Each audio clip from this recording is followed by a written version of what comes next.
अगर 1818, ये वही समय है जब आप ये झाड़ू वाली कहानी सुनाते हैं जिसकी कोई सच्चाई नहीं है पूरे देश के अंदर, कोई बता दे अगर इस बात की सच्चाई। इसका उदाहरण नहीं मिलता है। अगर उदाहरण मिलता है तो वो 1 जनवरी 1818 का उदाहरण मिलता है।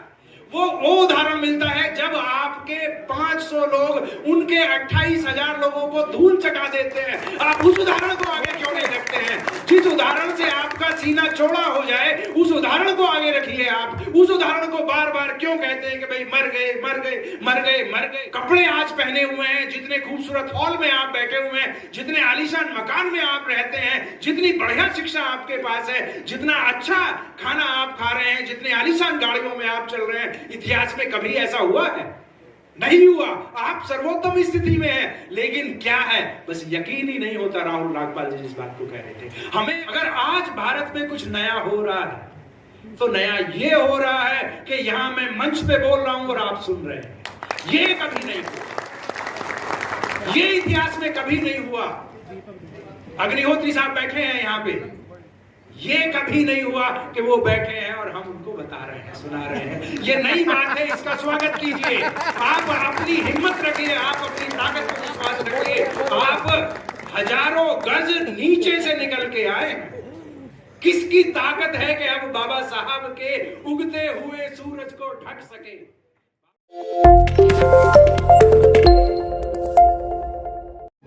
ये विषय ही अपने आप में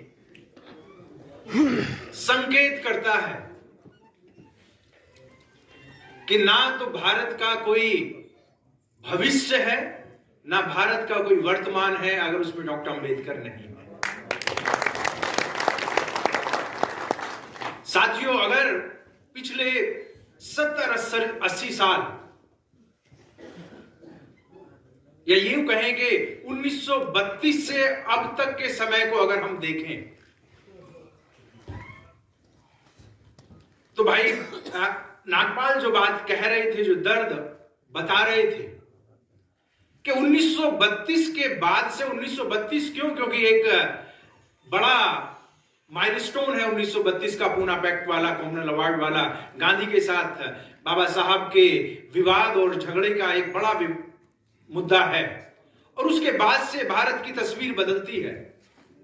बाबा साहब और महान होते जाते हैं, लेकिन यह बात भी उतनी ही सही है कि 1932 से पहले बाबा साहब का बहुत संज्ञान यहां की मनुवादी व्यवस्था ने नहीं लिया था।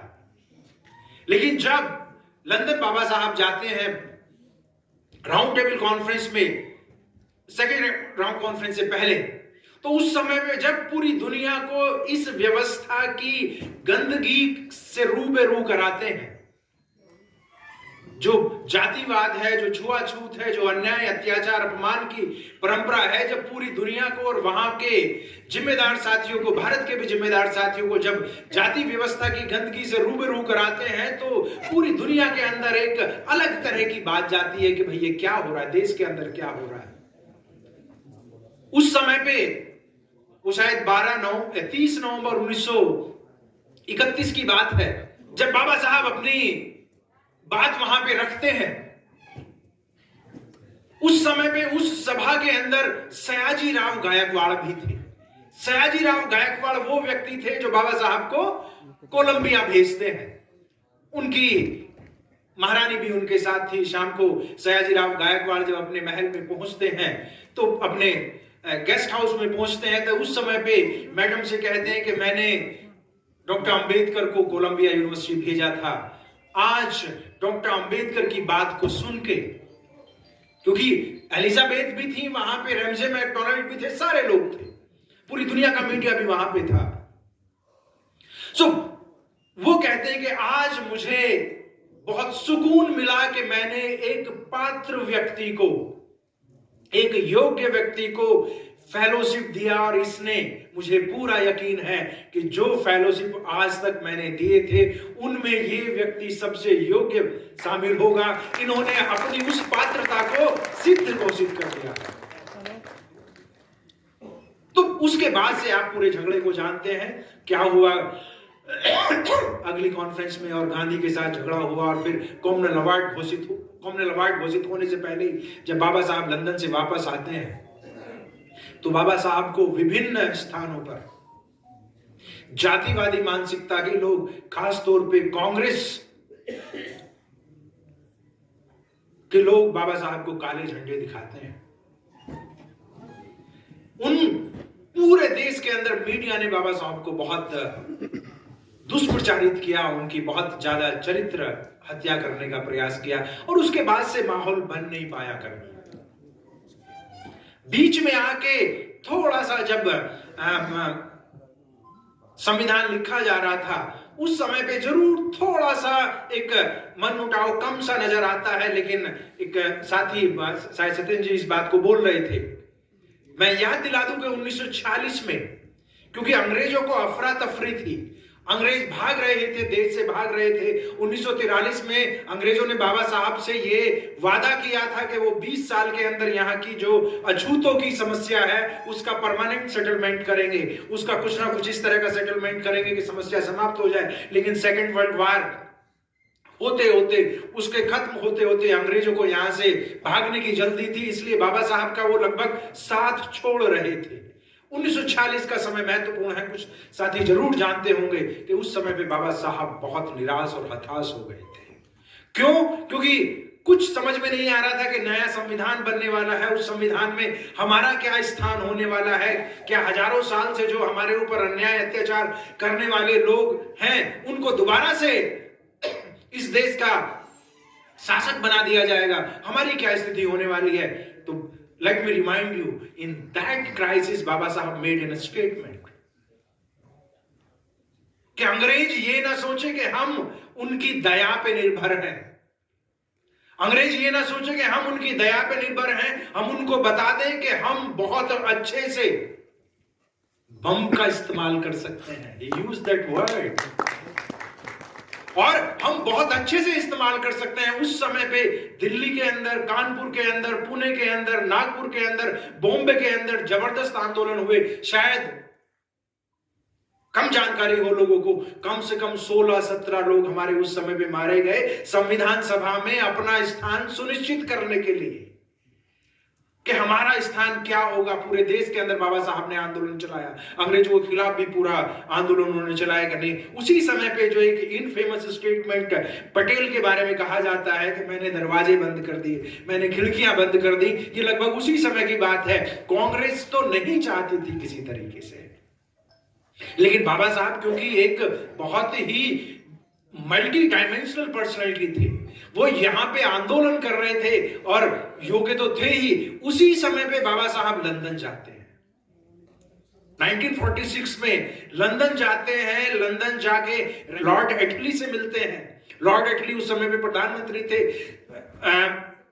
चर्चिल से मिलते हैं, एलिजाबेथ से मिलते हैं और बहुत सारे दूसरे लोगों से मिलते हैं और उनको ये बात बताते हैं कि भाई जिस तरीके से आप भाग रहे हैं वहां पे आज भारत के अंदर 7-8 करोड़ जो खास तौर पे अनटचेबल्स एंड ट्राइबल्स हैं उनका भविष्य क्या होगा। उस समय पे ये सारे के सारे लोग उनको एंश्योर कराते हैं कि आप चिंता ना करें, हम इतनी आसानी से अनटचेबल्स और आप जिन कंसर्न्स को लेके बात कर रहे हैं उनको अनअटेंडेड नहीं छोड़ेंगे।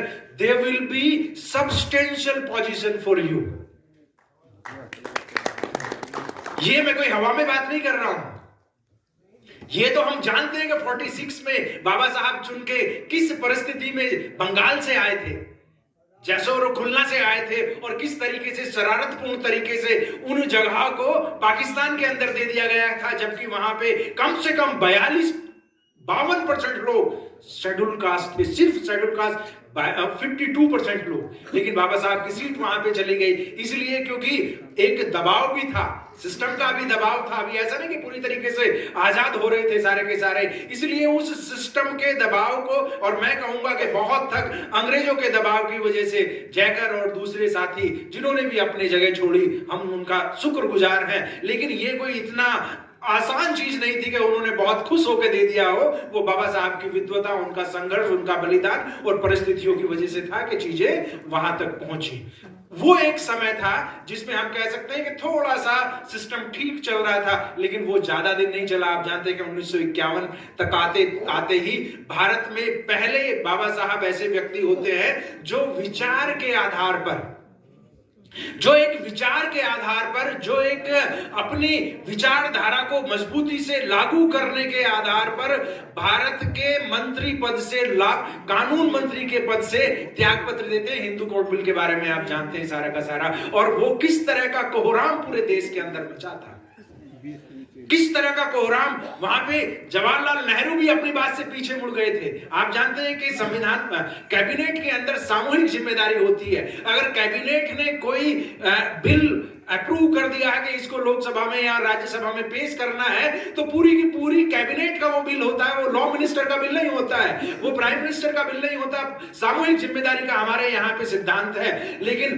ताज्जुब की बात है कि बाकी के लोग जो कि कैबिनेट के सदस्य थे, उनको उस तरह का एहसास नहीं हुआ, उनके मन में इस तरह की पीड़ा नहीं थी। उन्होंने त्याग पत्र नहीं दिया। जब जवाहरलाल नेहरू के सामने या राजेंद्र प्रसाद अड़गई या इंडिया गेट पे बहुत सारे तथाकथित धर्म के ठेकेदारों ने, शायद बाबा साहब का, मतलब भारत में पहला फूकने वाला पुतला वो बाबा साहब का, उनको धर्म भंजक और हिंदू धर्म का विध्वंसक और पता नहीं क्या क्या नाम दिए गए। और उसके बाद से लगातार मैं कहूंगा कि 80 के दशक तक, 32 से लेके 80 के दशक तक, चाहे वो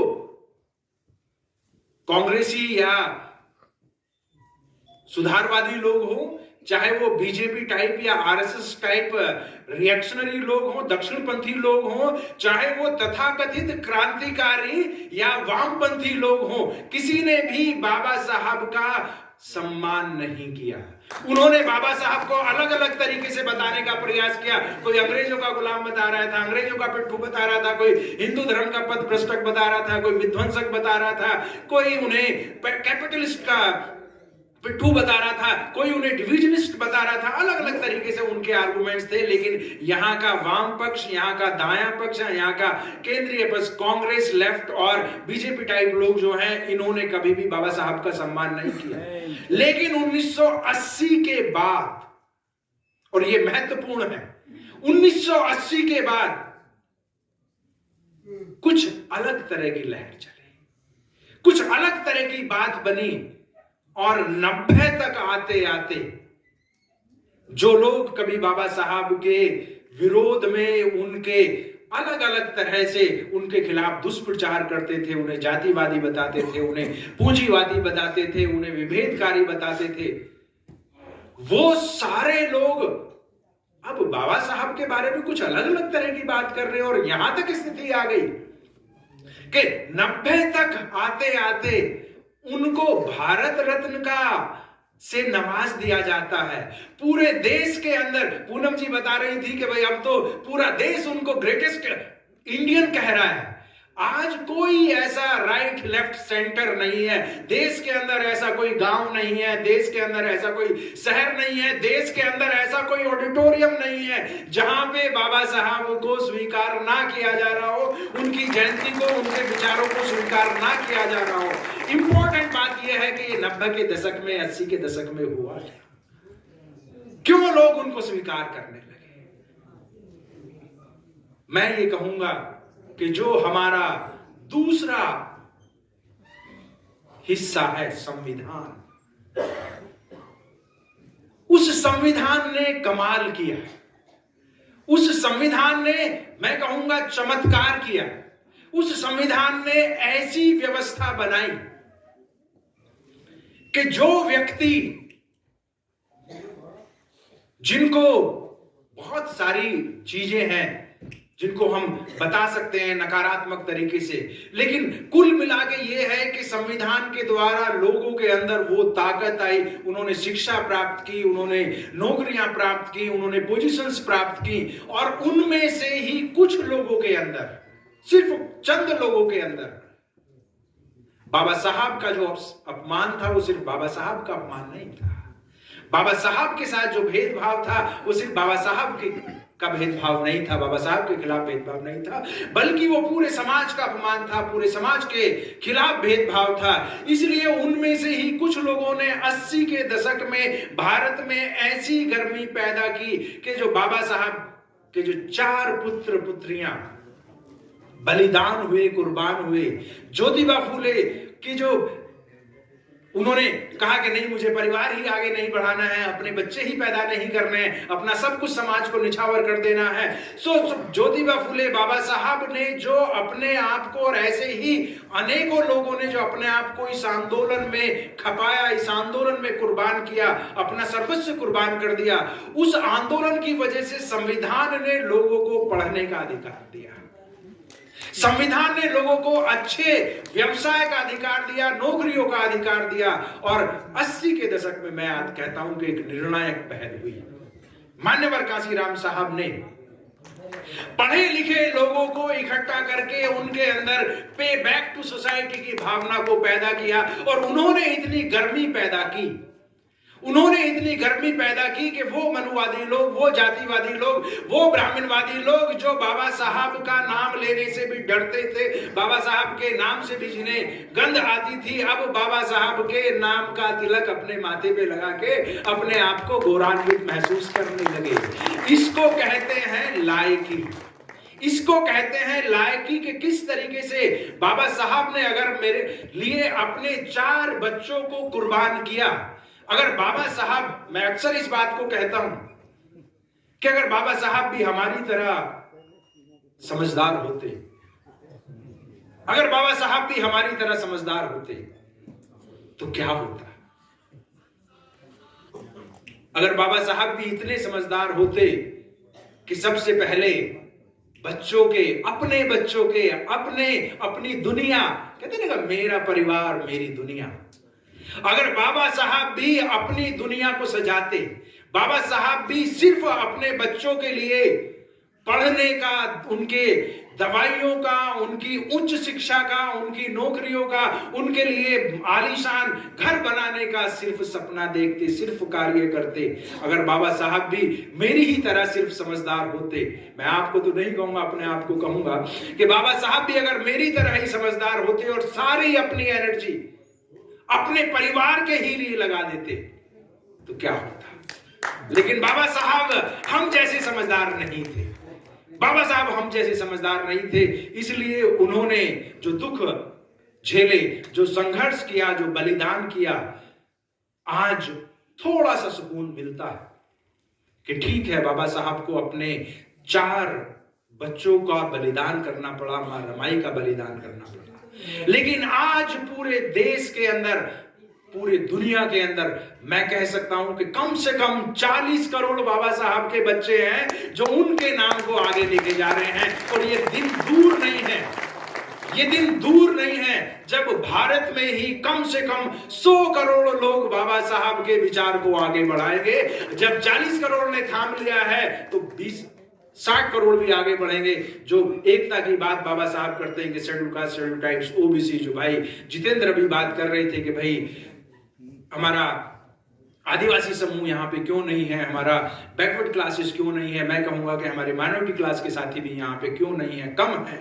सो जिस दिन ये चिराग थोड़ा थोड़ा और रोशनी देने लगेगा, उस दिन सब लोगों को रास्ता दिखाई देगा और चीजें आगे बढ़ेंगी। सो कोई चीज जाया नहीं जाती है, ये हमारी लायकी पे डिपेंड करता है। अगर मान्यवर कांशीराम साहब जैसे लायक व्यक्ति और फिर अपने आंदोलन के द्वारा वो हजारों लाखों लोगों के अंदर अपने पूर्वजों के संघर्ष की ज्योति जला सकते हैं, उनको रास्ता दिखा सकते हैं, तो फिर आज परिस्थितियां साथियों बहुत चिंताजनक नहीं है। ये बात सही है, ये बात सही है कि पूरे देश के अंदर इस समय पे हताशा और निराशा का दौर या हताशा और निराशा का प्रचार है, लेकिन क्या आपका मन इस बात को मानता है? क्या आपका मन इस बात को यकीन करता है कि नहीं, हम सबसे खराब दौर में हैं?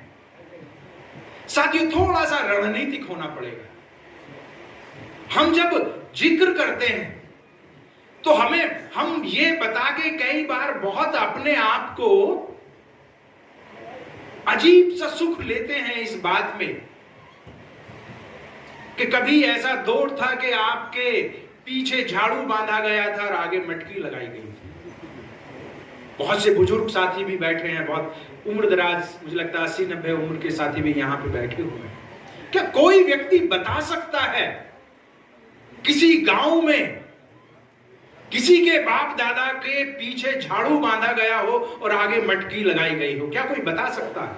मेरा सवाल है। शायद नहीं, किसी को पता नहीं है, किसी को पता नहीं है। यह जवाब दिया जाता है, किसी व्यक्ति ने लिखा पेशवाओं के बारे में, जब उनका शासन था महाराष्ट्र के अंदर। किसी ने कहा कि साथियों, समस्याओं पे अगर आप ध्यान देते हैं, समस्याओं को पकड़ते हैं तो समस्याएं आती हैं, समाधानों को पकड़ते हैं तो समाधान आते हैं, सकारात्मक दृष्टिकोण रखते हैं तो रास्ते निकलते हैं। अगर 1818 ये वही समय है जब आप ये झाड़ू वाली कहानी सुनाते हैं जिसकी कोई सच्चाई नहीं है पूरे देश के अंदर। कोई बता दे अगर इस बात की सच हो। अरे कहीं नहीं थी, तो आप उदाहरण बताइए, रेफरेंस बताइए। मैं जिम्मेदारी के साथ कह रहा हूं इस बात को कि कहीं पे भी इसका उदाहरण नहीं मिलता है। अगर उदाहरण मिलता है तो वो 1 जनवरी 1818 का उदाहरण मिलता है। वो उदाहरण मिलता है जब आपके 500 लोग उनके 28,000 लोगों को धूल चटा देते हैं। आप उस उदाहरण को आगे क्यों नहीं रखते हैं? जिस उदाहरण से आपका सीना चौड़ा हो जाए उस उदाहरण को आगे रखिए। आप उस उदाहरण को बार बार क्यों कहते हैं कि भाई मर गए? कैसे मर गए आप आज कैसे मरे हुए हैं? आप जितना खूबसूरत कपड़े आज पहने हुए हैं, जितने खूबसूरत हॉल में आप बैठे हुए हैं, जितने आलीशान मकान में आप रहते हैं, जितनी बढ़िया शिक्षा आपके पास है, जितना अच्छा खाना आप खा रहे हैं, जितने आलीशान गाड़ियों में आप चल रहे हैं, इतिहास में कभी ऐसा हुआ है? नहीं हुआ। आप सर्वोत्तम स्थिति में हैं, लेकिन क्या है, बस यकीन ही नहीं होता। राहुल रागपाल जी जिस बात को कह रहे थे, हमें अपनी क्षमता पे, हमें अपनी ताकत पे, हमें अपने हौसले पे यकीन ही नहीं है। अरे उसके अंदर क्या ताकत है? उसके अंदर क्या ताकत है? वो तो अपने तथाकथित ग्रंथों में लिख के गया है कि जिस दिन मैं उसके सामने खड़ा हो जाता हूं उसकी आधी ताकत मेरे अंदर आ जाती है। उसने लिखा है ये, जिस दिन मैं अपने आप को उसके सामने बोल देता हूं कि हाँ मैं ये हूं, कांपने लगता है वो कांपने लगता है। किसी ने खूब कहा है कि कितने आए कितने चले गए, कितने आए कितने चले गए, कितने कुर्सी पे चढ़े होंगे, आप खड़े तो होइए, सबको उतरना होगा।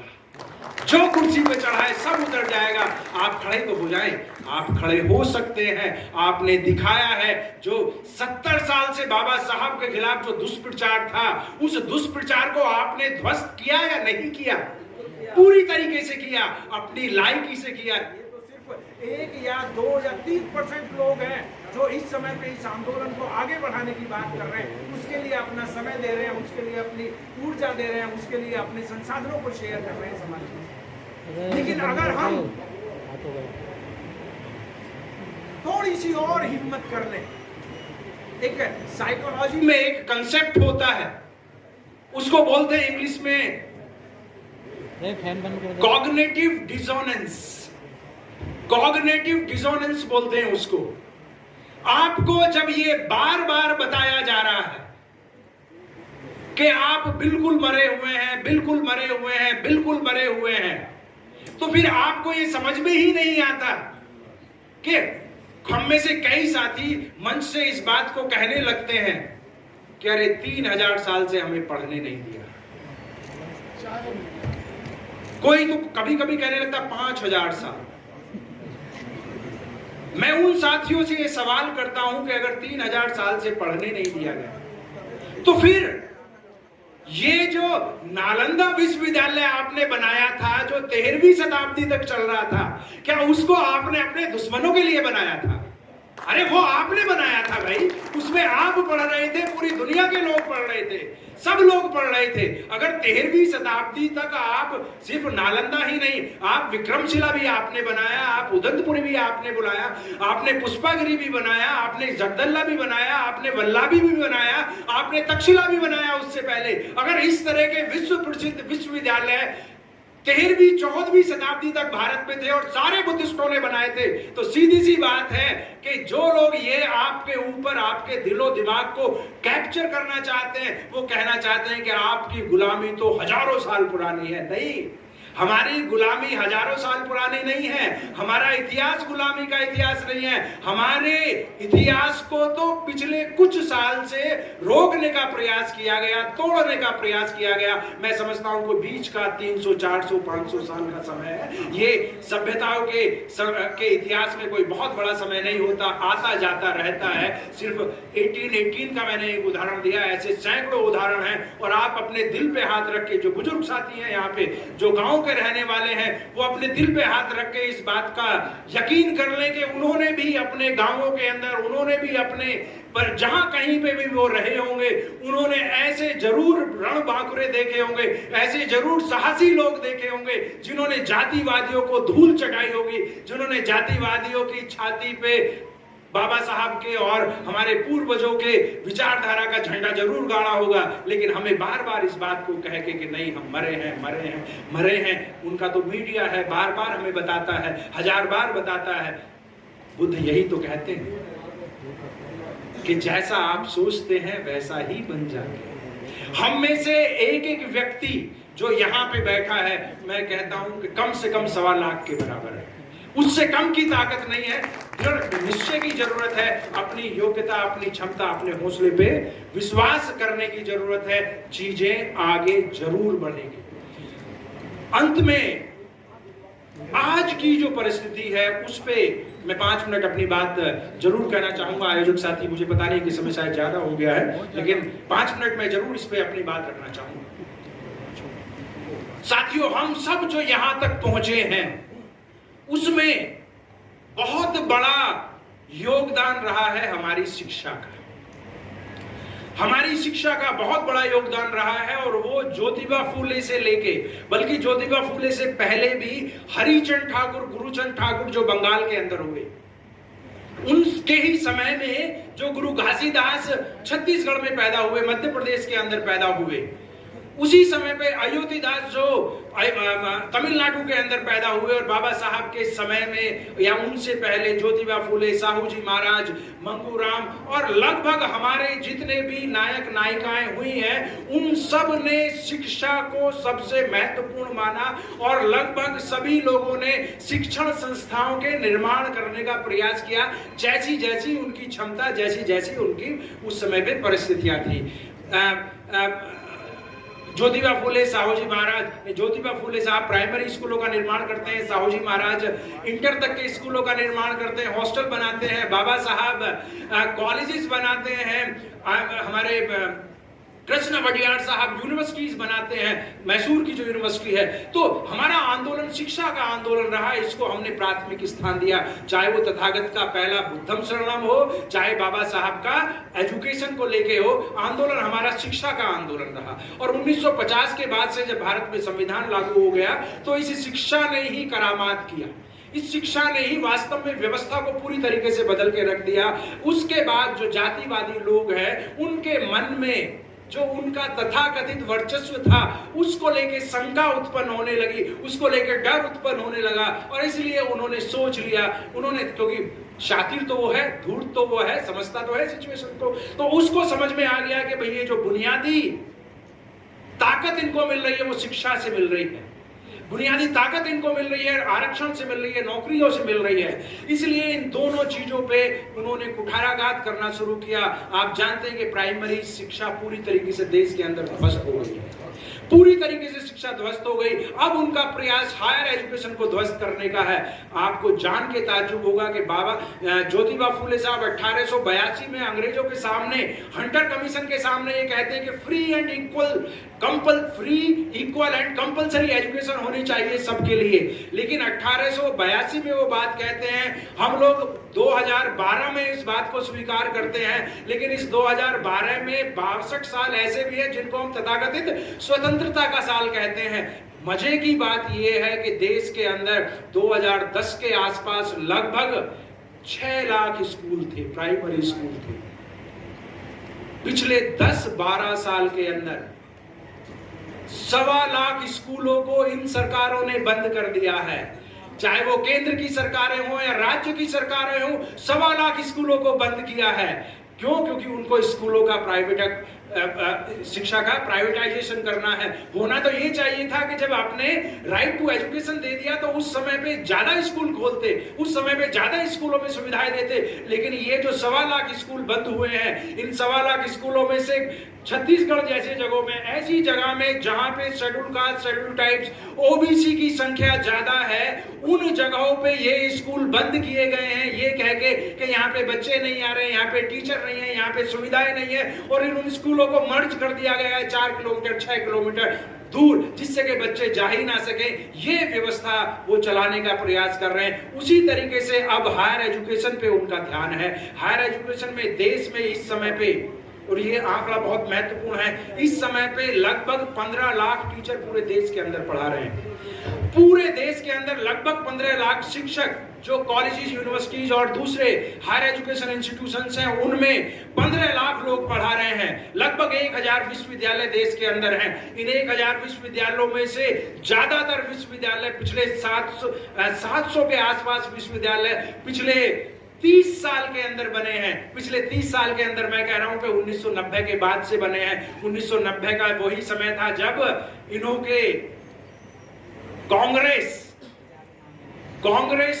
कांग्रेस के लोगों ने देश के अंदर प्राइवेटाइजेशन को शुरू किया। देश के अंदर एलपीजी, जिसको हम कहते हैं लिबरलाइजेशन, प्राइवेटाइजेशन एंड ग्लोबलाइजेशन को स्टार्ट किया, और उसके बाद से शिक्षा को पूरी तरीके से ध्वस्त करने का प्रयास ये लोग कर रहे हैं। तो ये जो 1000 विश्वविद्यालय हैं, इन 1000 में से लगभग 600 विश्वविद्यालय प्राइवेट हैं जो कि पिछले 30 साल के अंदर खुले हैं, और 400 के आसपास सरकारी विश्वविद्यालय हैं। लेकिन इन सब विश्वविद्यालयों को, सरकारी विश्वविद्यालयों को ये अब ध्वस्त करना चाहते हैं, उसको भी जिसको हम कहते हैं कॉमर्शलाइजेशन ऑफ एजुकेशन करना चाहते हैं, सेल्फ फाइनेंसिंग के कोर्सेज शुरू करना चाहते हैं। बहुत ज्यादा फीस, आप जानते हैं कि कितनी फीस इस समय पे एमटेक के लिए है, कितनी फीस इस समय पे एमबीए के लिए है। साथ ही बात कर रहे थे कि भाई क्वालिटी एजुकेशन चाहिए, एमए और बीए से कुछ खास नहीं हो रहा, तो आप एमबीए कराइए अपने बच्चे को, आप एमटेक कराएंगे, 20 से 22 लाख है इस समय, 20 से 22 लाख। इस तरीके से वो शिक्षा को आपसे दूर ले जाने का प्रयास कर रहे हैं, पूरी तरीके से सरकारी जॉब्स को खत्म करने का प्रयास कर रहे हैं। लेकिन साथियों, यहाँ पे मैं एक कहूंगा कि इसमें इतना घबराने की जरूरत नहीं है। वो अपना धर्म निभा रहे हैं, वो अपना कर्म कर रहे हैं, वो अपना धर्म निभा रहे हैं, वो वही कर रहे हैं जो उनको करना चाहिए। इसमें कोई भी नया पुठ नहीं है, इसके अंदर बिल्कुल भी नई बात नहीं है।